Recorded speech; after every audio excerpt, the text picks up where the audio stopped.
Olá, começando mais um Falando de Saúde. Entrevistada de hoje será a doutora Vanessa Bergamasco. Ela vai nos orientar as maneiras corretas sobre a amamentação e também a importância disto na vida da mulher. Olá, doutora Vanessa, Olá, seja bem-vinda. Obrigada. Tudo bem? Tudo jóia. Doutora, que tema delicado, né? Amamentação, né? Sim. Doutora, é verdade que é um sonho, né, de toda mulher e quando a mulher ela não consegue realizar, né, esse sonho, algumas entram até em depressão, isso é verdade? Isso é verdade, né? Porque hoje em dia, assim, vamos dizer, a amamentação está em alta, né? Então todo mundo tem, a grande maioria tem o desejo de amamentar, mas a gente tem que fazer algumas orientações, tanto no pré-natal quanto logo no pós-parto, para que isso realmente aconteça, né? E às vezes, assim, como existe uma certa pressão, se alguma coisa dá errado, então assim, já existe aquela depressão pós-parto normal, né? Aquele blues puerperal que a gente chama. E vem esse fator amamentação que não dá certo, então ela pode realmente entrar numa depressão maior. Doutora, qual o momento que a mãe, né, digamos assim, ela começa a se preparar para a amamentação? Ela já começa a se preparar nas consultas de pré-natal, né? Porque a gente vai envolver a família, né, o marido, o parceiro, e a gente vai orientar o que deve ser feito com as mamas. Por exemplo, não usar sabonetes no bico, não usar hidratantes, não usar nenhuma substância oleosa, tá? Então a gente já começa no pré-natal. E aí a gente vai avaliar também o tipo de bico que essa paciente tem. Se é um bico protuso, se é um bico invertido. Porque se o bico for invertido, antes do nascimento do bebê, a gente tem algumas técnicas que a gente pode fazer para poder melhorar esse formato. Doutor, o leite materno de fato é importante para o bebê? Muito importante, porque ele carrega muitas substâncias que são importantes para a formação neurológica, para evitar a infecção do bebê. Então, assim, e para nutrição, né? Bebê que mama no peito tem menor chance de mortalidade, menor chance de desnutrição, então ele é muito importante. Doutor, e até que idade recomenda-se o bebê amamentar? Então, no mínimo até os 6 meses de idade, mas pode se estender até 2 anos ou mais, depende da mãe, depende da criança, né? Então envolve um monte de fator. Doutora Vanessa, mesmo no final da gravidez já começa a sair algum líquido do peito da mulher ou não? Isso, já a partir da 20ª semana já pode começar a sair uma secreção, tá? Mas a descida do leite acontece mesmo após a dectação, após a saída da placenta, tá?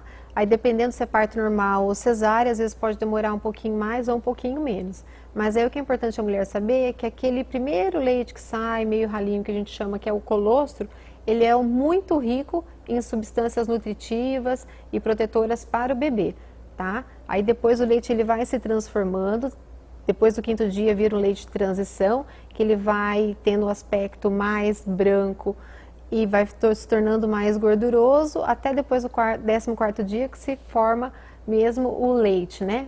Então, assim, às vezes é importante a mulher saber disso, a puérpera, por quê? Porque às vezes acha que o leite está fraco, que o leite está ralo, mas não. São as diferenças que existem mesmo com o passar dos dias na característica, na consistência do leite materno. Doutora, logo no início da amamentação, muitas mães, né, têm rachaduras no peito e algumas chegam até a ter sangramento, né? Isso é comum? Isso é muito comum, tá? Por quê? Porque vai depender de vários fatores. Um dos principais fatores é a pega do bebê, tá? Então aqui a gente tem uma mama. Então assim, o bebê, ele tem que na hora de sugar não abocanhar somente o bico, a papila, né? O bico do peito, tá? Ele tem que abocanhar quase toda a areola. A boca dele tem que ficar totalmente aberta e os lábios até evertidos. Por quê? Porque é nessa região que se concentra o leite. Ele vai ficar depositado aqui. Então, ele tem que fazer esse movimento para poder ocorrer a saída. Então, se ele pega só na papila, só no bico do peito, vai acontecer rachadura. Se essa pega não for adequada, também isso pode acontecer, tá? Então, existem técnicas. No banco de leite, as mulheres costumam ajudar, até fono, para ver a pegada, a cavidade oral do bebê se é adequada ou não para aquela mama, entendeu? Então, isso é uma das principais causas de fissura. Doutora Vanessa, então resume, né? Por que é tão importante a amamentação? A amamentação, então, é importante, por quê? Porque para a mãe existe o vínculo com a criança. Quando o bebê suga, é liberado um hormônio que faz contração uterina, então o útero volta ao normal, então evita hemorragia para a mãe, né? E para o bebê também é importante, além deste vínculo, os nutrientes, ele tem menor risco de infecção e também ajuda no desenvolvimento da cavidade oral, né? E isso é importante para o futuro. Doutora, e como que fica então a vida sexual aí do casal enquanto a mulher amamenta? Quando a mulher amamenta, geralmente ela está mais voltada para o bebê, né? Ela está assim num processo de transformação tanto do seu corpo como se transformando. Antes não era mãe, depois virou mãe, então assim ela está mais voltada para esse período. Então o marido tem que compreender essa situação, né? Mas conforme vão se passando os dias, as coisas vão se ajeitando, a tendência é voltar à vida sexual normal. Existe aquele período, né, de resguardo que tem que ser feito e depois é vida sexual normal. Mas quanto mais o companheiro ajudar a mulher, ele auxiliar com o bebê, então assim, mais a esposa, a puérpera vai ficar contente e vai querer agradar o marido também. Doutora Vanessa, quantas informações importantes, né? Obrigada, tá? E até breve. Até.